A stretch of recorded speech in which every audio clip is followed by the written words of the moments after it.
आज हम ट्रेडिशनल में जो क्वेश्चन करने वाले हैं वो गवर्नर जनरल से रिलेटेड क्वेश्चन है। ये बहुत ही इंपॉर्टेंट टॉपिक रहेगा बच्चों। मैं आपको पहले भी बता चुका हूं, जिस जिस बच्चे ने दिल्ली पुलिस के लिए मेरे ऊपर भरोसा किया है वो अपना भरोसा कायम रखना बच्चों। आखिरी दम तक अच्छी तरीके से तैयारी करवाने की कोशिश करेंगे आप लोगों की। इस वीडियो के लास्ट में कुछ करंट अफेयर भी आप लोगों से बताई जाएगी बच्चों। तो जो पहला क्वेश्चन है वो आपका स्टार्ट होता है बच्चों बंगाल से। बंगाल जो था, आपको पता है कि बंगाल का पहला गवर्नर अगर पूछा जाता है आप लोगों से, बंगाल का पहला गवर्नर जो था उसका नाम था बच्चों रॉबर्ट क्लाइव। क्या नाम था? Robert Clive. ये बंगाल का पहला गवर्नर था बच्चों रॉबर्ट क्लाइव। अब रॉबर्ट क्लाइव बंगाल का पहला गवर्नर था। क्वेश्चन आ जाए कि बंगाल के अंदर द्वैध शासन प्रणाली की शुरुआत किसने की? बंगाल के अंदर द्वैध शासन प्रणाली की शुरुआत बच्चों किसने की? तो उसका आंसर आपके पास है रॉबर्ट क्लाइव ने बंगाल के अंदर द्वैध शासन प्रणाली की शुरुआत की। ये द्वैध शासन होता क्या था? तो दो प्रकार के मामले होते थे, दीवानी मामले और फौजीदारी मामले। दीवानी मामले और फौजीदारी मामले। तो दीवानी मामले जो होते थे राजस्व वसूल करना एक प्रकार से, तो दीवानी मामले ब्रिटिश ईस्ट इंडिया कंपनी के हाथों में होते थे और जो फौजीदारी मामले थे वो नवाब के हाथ में होते थे। तो बंगाल के अंदर द्वैध शासन प्रणाली की शुरुआत रॉबर्ट क्लाइव ने की। बंगाल का पहला गवर्नर रॉबर्ट क्लाइव था। अगर मैं आपसे क्वेश्चन कहता हूं कि प्लासी का युद्ध कब हुआ? 1757 में। प्लासी के युद्ध का नेतृत्व किसने किया? रॉबर्ट क्लाइव ने। किसकी तरफ से? ब्रिटिश ईस्ट इंडिया कंपनी की तरफ से। प्लासी के युद्ध का नेतृत्व रॉबर्ट क्लाइव ने किया था। लेकिन अगर क्वेश्चन आ जाए 1764 में बक्सर का जो युद्ध हुआ था, बक्सर के युद्ध में ब्रिटिश ईस्ट इंडिया कंपनी की तरफ से किसने पार्टिसिपेट किया था? तो उसका आंसर है आपके पास हेक्टर मुनरो नाम का व्यक्ति। क्या है बच्चों? हेक्टर मुनरो नाम का व्यक्ति। एक क्वेश्चन और आएगा, किस युद्ध के बाद ब्रिटिश ईस्ट इंडिया कंपनी का भारत के ऊपर राजनीतिक नियंत्रण हो गया? राजनीतिक नियंत्रण बक्सर के युद्ध के बाद हो गया। और किस युद्ध के बाद ब्रिटिश ईस्ट इंडिया कंपनी का भारत के ऊपर आर्थिक नियंत्रण हो गया? तो आर्थिक नियंत्रण हुआ था बच्चों प्लासी के युद्ध के बाद। अगर मैं आप लोगों से नेक्स्ट पॉइंट कहता हूं कि दूसरे नंबर पर जो क्वेश्चन बनेगा वो बनेगा बंगाल का गवर्नर जनरल। ये तो केवल गवर्नर था, उसके बाद आएगा बंगाल का गवर्नर जनरल। तो बंगाल का पहला गवर्नर जनरल कौन था? Warren Hastings. कौन था बच्चों? वॉरेन हेस्टिंग्स नाम का व्यक्ति था। क्वेश्चन आ जाएगा कि वॉरेन हेस्टिंग्स को बंगाल का गवर्नर जनरल किस एक्ट के तहत बनाया गया? तो आंसर रहेगा 1773 का रेगुलेटिंग एक्ट। 1773 का रेगुलेटिंग एक्ट के तहत बंगाल के गवर्नर जनरल बनाए गए। पहले ये बंगाल का गवर्नर होता था, उसके बाद फिर ये बंगाल का क्या कहलाया? Governor general. तो अगर आप लोगों से कोई क्वेश्चन पूछे कि बंगाल का पहला गवर्नर कौन था? तो रॉबर्ट क्लाइव। और बंगाल का पहला गवर्नर जनरल कौन था? Warren Hastings. इस वॉरेन हेस्टिंग्स से रिलेटेड एक क्वेश्चन और आ जाता है, द्वैध शासन प्रणाली का अंत किसने किया? द्वैध शासन प्रणाली का अंत किसने किया? तो वो अंत किया था बच्चों वॉरेन हेस्टिंग्स नाम के व्यक्ति ने किया था। और वॉरेन हेस्टिंग्स को सबसे बड़ा साम्राज्यवादी कहते हैं। साम्राज्यवादी मतलब इसने ज्यादा से ज्यादा साम्राज्य का फैलाव करने की कोशिश की थी। अंग्रेजों के साम्राज्य को फैलाने की कोशिश भारत के अंदर वॉरेन हेस्टिंग्स ने की थी। उसके बाद जो नेक्स्ट पॉइंट के ऊपर क्वेश्चन आएगा आपके पास वो ये आएगा कि बंगाल का अंतिम गवर्नर जनरल कौन था? बंगाल का अंतिम गवर्नर जनरल कौन था? तो बंगाल का अंतिम गवर्नर जनरल था बच्चों Lord William Bentinck. Lord William Bentinck. Just 1 minute, पसीना देखो एक बार।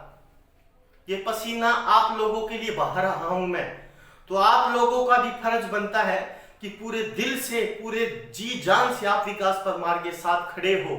इस वीडियो को बार बार सब्सक्राइब करें, बार बार शेयर करें, ज्यादा से ज्यादा दोस्तों के पास, स्टूडेंट्स के पास पहुंचाएं। मेरा काम ये केवल यही हो कि मैं आप लोगों के लिए बढ़िया मटेरियल दे पाऊं, और शेयर करने का, सब्सक्राइब करवाने का, व्यू बढ़वाने का ओनली आपका काम होना चाहिए। तो बंगाल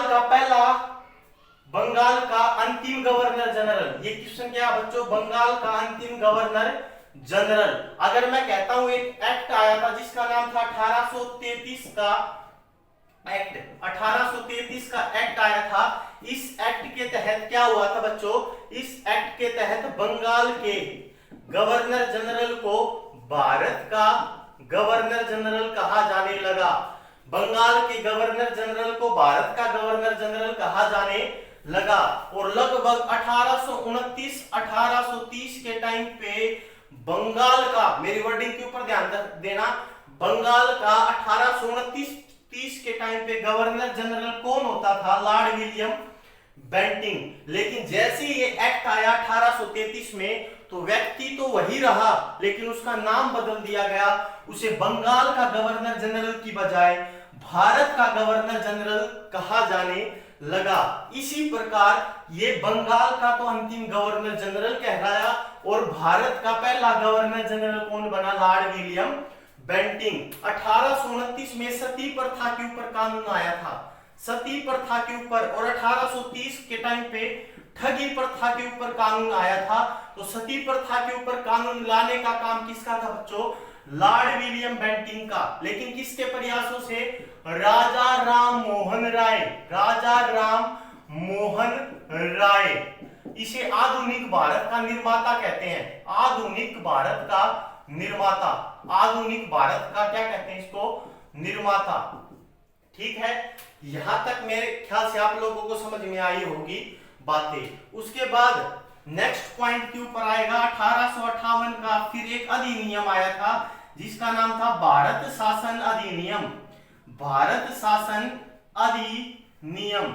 और जब यह 1858 का भारत शासन अधिनियम आया था, उससे पहले 1857 की क्रांति हो चुकी थी। और 1857 की क्रांति के समय, या मैं कहता हूं कि 1857 की क्रांति के समय जो भारत का गवर्नर जनरल था वो कौन था, लॉर्ड कैनिंग। कौन था बच्चों, लॉर्ड कैनिंग नाम का व्यक्ति क्या था, गवर्नर जनरल 1857 के समय भारत का।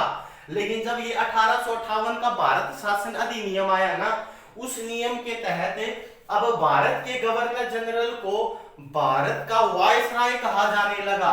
भारत का क्या कहा जाने लगा, वायसराय कहा जाने लगा। इस प्रकार भारत का पहला वायसराय कौन बना, लॉर्ड कैनिंग।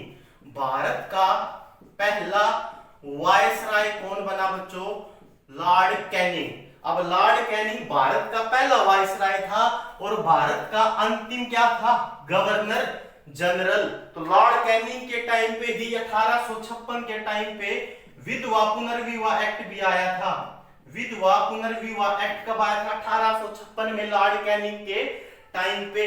लेकिन अगर क्वेश्चन आ जाए कि 1853 जब रेलगाड़ी चली थी ना पहली मुंबई से थाने, उस समय गवर्नर जनरल भारत का कौन होता था, Lord Dalhousie, Lord Dalhousie, Lord Dalhousie. लेकिन क्वेश्चन आ जाए कि 1848 के टाइम पे जो राज्य हड़प नीति आई थी, राज्य हड़प नीति आई थी, वो किसके समय आई थी, तो वो भी किसके समय आई थी, लॉर्ड डलहौजी के समय। लेकिन अगर क्वेश्चन आ जाए कि 1798 के टाइम पे जो सहायक संधि आई थी, जो सहायक संधि आई थी वो किसके समय आई थी, लॉर्ड वेल्लेस्ली के समय, लॉर्ड वेल्लेस्ली के समय। तो इसी प्रकार मैं कहता हूं कि भारत का पहला गवर्नर तो रॉबर्ट क्लाइव, भारत का पहला गवर्नर रॉबर्ट क्लाइव। भारत का पहला governor general Warren Hastings, Bharat का पहला governor general Warren Hastings. Bengal का पहला governor general Warren Hastings. Bharat का पहला governor general Lord William Bentinck. Bharat का पहला वायसराय लॉर्ड कैनिंग। उसके बाद क्वेश्चन आता है 15 अगस्त 1947। 15 अगस्त 1947 भारत आजाद हो गया, भारत आजाद हो गया। दो व्यक्तियों का नाम आता है, एक आता लॉर्ड माउंटबेटन, लॉर्ड माउंटबेटन, और एक क्वेश्चन आता है जो आता हो सी राजगोपालचारी, सी राजगोपालचारी। तो ये जो दो व्यक्ति आते हैं इसको तो कहते हैं स्वतंत्र भारत का गवर्नर जनरल। स्वतंत्र भारत का गवर्नर जनरल, स्वतंत्र भारत का प्रथम व अंतिम वर्डिंग के ऊपर ध्यान देना। स्वतंत्र भारत का प्रथम व अंतिम गवर्नर जनरल लॉर्ड माउंटबेटन। स्वतंत्र भारत का प्रथम व अंतिम भारतीय गवर्नर जनरल सी राजगोपालचारी। सुनने में आता है, मुझे कंफर्म नहीं है, सुनने में आता है कि जवाहरलाल नेहरू का इसकी पत्नी के साथ कुछ सिस्टम था, दोस्ताना था। अब दोस्ताना था तो जवाहरलाल नेहरू का और इसकी पत्नी का, लॉर्ड माउंटबेटन की पत्नी का जो दोस्ताना है वो ज्यादा गहराई में चला गया था।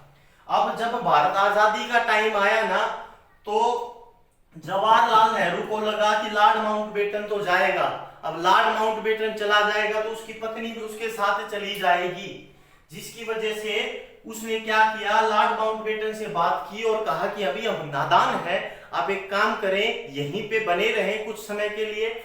और उसके बाद फिर ये यहाँ पे बना रहा, इसकी वाइफ भी यहीं पे बनी रही और जवाहरलाल नेहरू और उनका दोस्ताना चलता रहा। लेकिन कुछ समय के बाद लॉर्ड माउंटबेटन को पता चल गया, इसकी वजह से ये अपने घर पे चला गया और घर पे जाने के बाद ये अपनी पत्नी को भी ले गया। लेकिन अब इस पद को भरना तो था गवर्नर जनरल का, अब लोगों को बताना तो था, इसलिए फिर सी राजगोपालचारी को इस पद पर नियुक्त कर दिया गया। ऐसा प्रेडिक्शन है, कोई कंफर्म नहीं है, पहले बता देता हूं। ये भी मैंने कहीं से पढ़ा है, तभी मैं आप लोगों को बता रहा हूं, ठीक है। तो आप लोगों को गवर्नर जनरल के बारे में जो प्रथम अंतिम बताया मैंने, कंफर्म हो गया होगा। तो करंट अफेयर जो है वो हम कल करेंगे बच्चों। आज गर्मी बहुत ज्यादा है इस रूम में। फिर मिलते हैं ब्रेक के बाद दुआओं में, याद रखना। Thank you.